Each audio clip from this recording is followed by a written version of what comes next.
Just running কৰিলোঁ আমাৰ গাঁওফালে এনেকৈ তো ৰাতিপুৱা পুৰা ধুনীয়া এটা পৰিৱেশ। নমস্কাৰ, গুড মৰ্ণিং, মই পলাশ। আপোনালোকে চাই আছে পলাশ আছাম। এটা বহুত বেছি ভাল খবৰ বা ভাল দিন আহি আছে।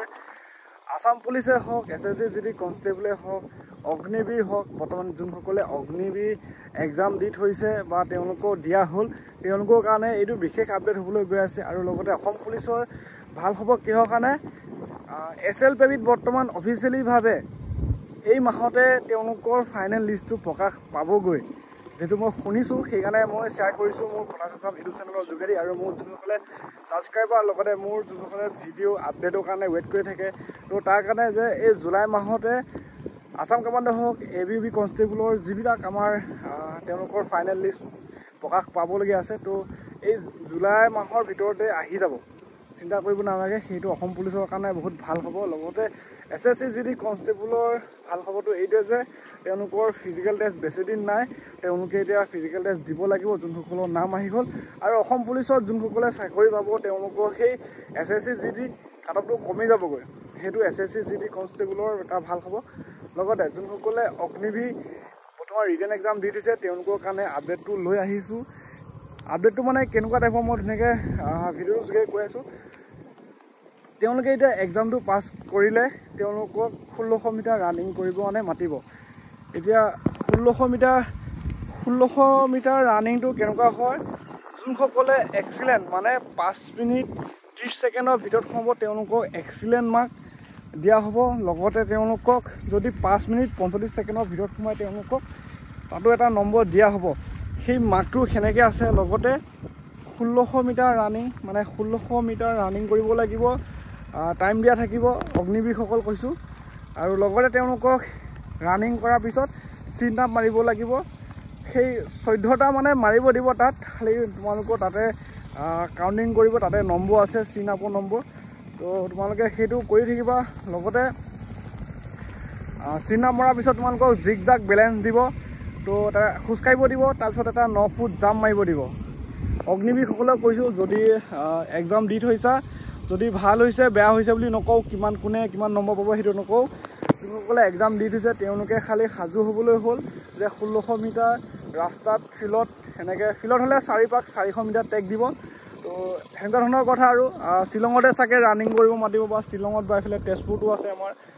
তো 1600 মিটাৰ ৰানিং কাৰ কিমান টাইম লাগিছে, অগ্নিবীৰসকলে যদি প্ৰেক্টিচ কৰি আছে কমেণ্ট কৰি দিবা। লগতে চিন আপ 14টা মাৰি থাকা, তাৰপিছত লগতে এটা 9 ফুট জাম্প মাৰিব দিব, এটা গাঁত থাকিব, 9 ফুট জাম্প, লগতে জিগজাগ বেলেঞ্চ, সেইটো মানে খোজ কাঢ়িব লাগিব তাৰ ওপৰেদি।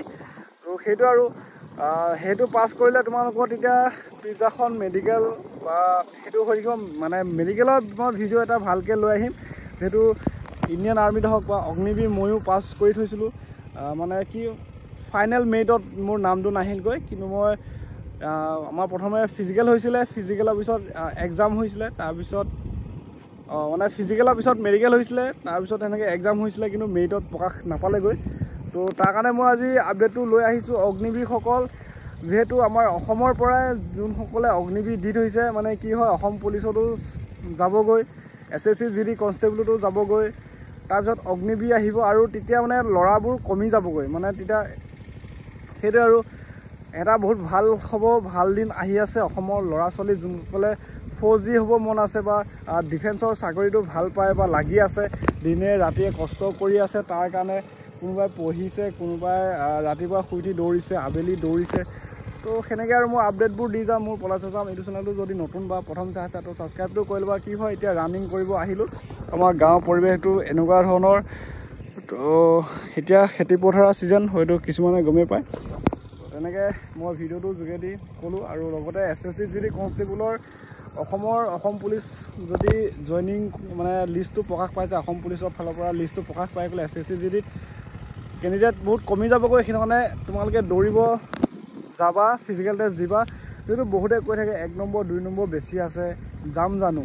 তো ভয়ো লাগি থাকে যে কাটঅফ বহুত যাব, লগৰবোৰে বহুত ভাল নম্বৰ পাইছে, মোৰ নম্বৰটো বেয়া হৈ আছে। তো তেনেকৈ বহুতেই কৈ থাকে, ময়ো 2-3টা ভিডিঅ' দিছোঁ আগতে। তো সেনেকুৱা ধৰণৰ কথা। আৰু লগতে SSC কনষ্টেবলৰ বহুতখিনি বিভাগ থাকে, সেই কাষ্ট চাই কোনে কোনটো মানে প্ৰথম পোষ্টটো চিলেকশ্যন কৰি থৈছে সেইবিলাকো মানে ওপৰত নিৰ্ভৰ কৰিব হাইট কিমান চেষ্ট কিমান সেইবিলাকো মেডিকেল টেষ্ট কেনেকুৱা কি হয় তো শেষলৈকে বহুতে ৰ'ব বহুতে নৰ'ব সেনেকুৱা ধৰণৰ কথা আৰু SSC GD কনষ্টেবলে হওক বা যিখিনি যোনে যেনেকৈ দি থৈছে নাম আহিছে তেওঁলোকক যাবৰ কাৰণে বা নেক্সট প্ৰচেছখিনি মানে দিবৰ কাৰণে মই মোৰ ফালৰ পৰা মানে জনাইছোঁ মানে তো লগতে SSCও এটা ভাল খবৰ আহিব তো ফিজিকেলৰ কাৰণে এইকেইদিনৰ ভিতৰতে ডেট আহি যাব কিবা কিবি আৰু লগতে অসম পুলিচেও ফাইনেলি যোনসকলে ৱেইট কৰি আছে তেওঁলোকেও ভাল খবৰ আহি আছে ময়ো আপডেটবোৰ দি আছোঁ আৰু মোৰ যোনসকলে ভিডিঅ' বা আপডেটৰ কাৰণে ৱেইট কৰে তেওঁলোকৰ কাৰণেহে আৰু লগতে যোনসকলে মোৰ ভিডিঅ' বা এই তলত কমেণ্ট বহুত বেয়া কমেণ্ট কৰে তেওঁলোকৰ কাৰণে নহয় আচলতে তো যোনসকলে নাজানে তেওঁলোকৰ কাৰণে মই শ্বেয়াৰ কৰোঁ আৰু ময়ো আপডেটবোৰ দি যাওঁ তো আজিও মানে চাকৰি এটাৰ পিছত দৌৰি আছোঁ তো সফল হোৱা নাই মানে সফল হ'বলৈ চেষ্টা কৰি আছোঁ তো তেনেকুৱা ধৰণৰ কথা এতিয়া কি ফিল্ডত যোৱা নাই আজি ৰাস্তাতে দৌৰিলোঁ তো ধুনীয়া দেখা পাইছে ৰাস্তাতে দৌৰিলোঁ জোতা চোতা পিন্ধি আহিছোঁ লগতে এনেকৈ আৰু আপডেটবোৰ দি যাম ছাবস্ক্ৰাইব কৰি ল'বা